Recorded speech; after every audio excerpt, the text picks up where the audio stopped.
The federal pay raise and the cost of living adjustment are two highly anticipated numbers that are released each year. Both of them can increase income, but they are very different. In this video, I'm going to highlight some of those key differences. I'm also going to do a side-by-side comparison of the historical numbers for the annual federal pay raise and the cost of living adjustment to see which one provides the bigger boost. That's coming up, so stay tuned.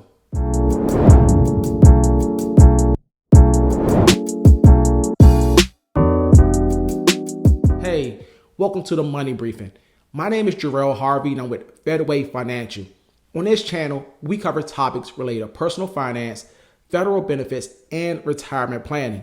So if you're new to our channel, please consider sharing and subscribing. During the fourth quarter of each year, the final numbers for the federal pay raise and the cost of living adjustment are released to the public. During periods of either high inflation or economic uncertainty, there's an increased interest in both numbers because of their impact on people's income.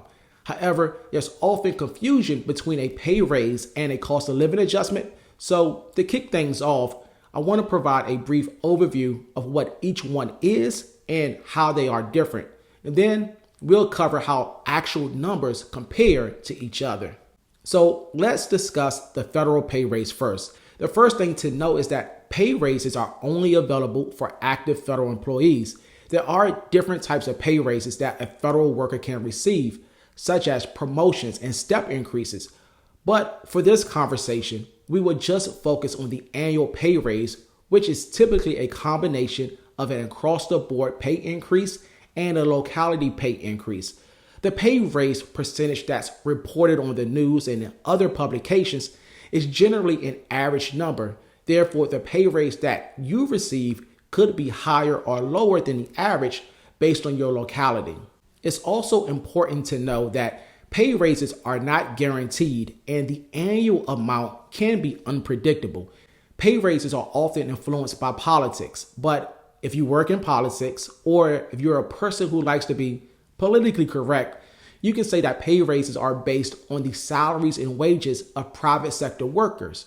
But no matter if you say it's based on politics, the private sector, or a combination of the two, the fact remains that the president proposes an annual pay raise to Congress, and they may either approve the recommendation or make their own proposal. After Congress approves the pay raise, the president then signs it into law. If an increase is approved, you'll receive the full pay raise regardless of whether you worked the entire previous year. Let's now shift our discussion to the cost of living adjustment, which is commonly referred to as a COLA.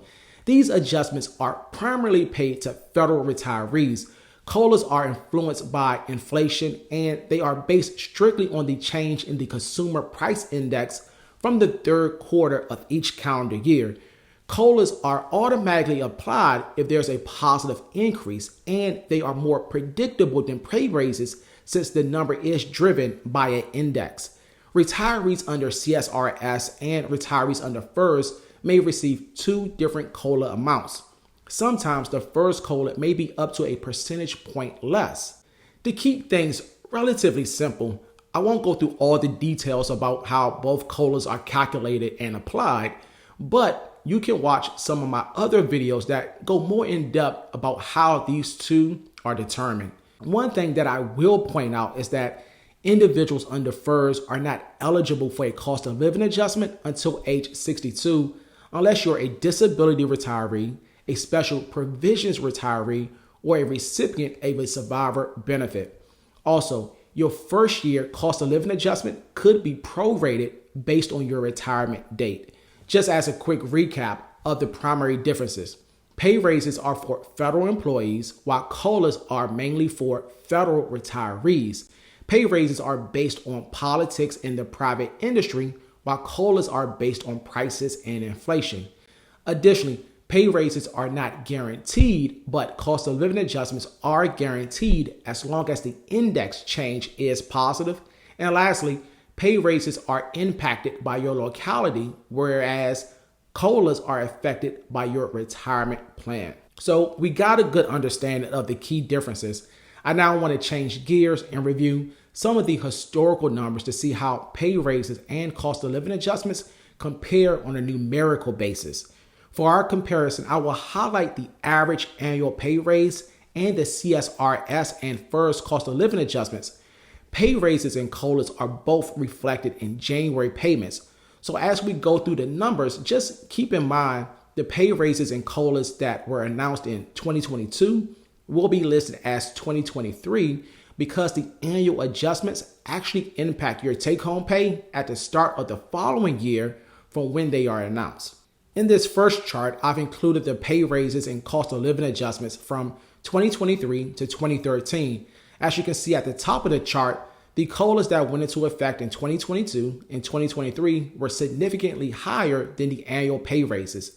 This is because inflation has been abnormally high over the last couple of years. But pay raises did outpace COLAs in 2020, 2017, and 2016. Also, both had a year where there was no change or increase at all.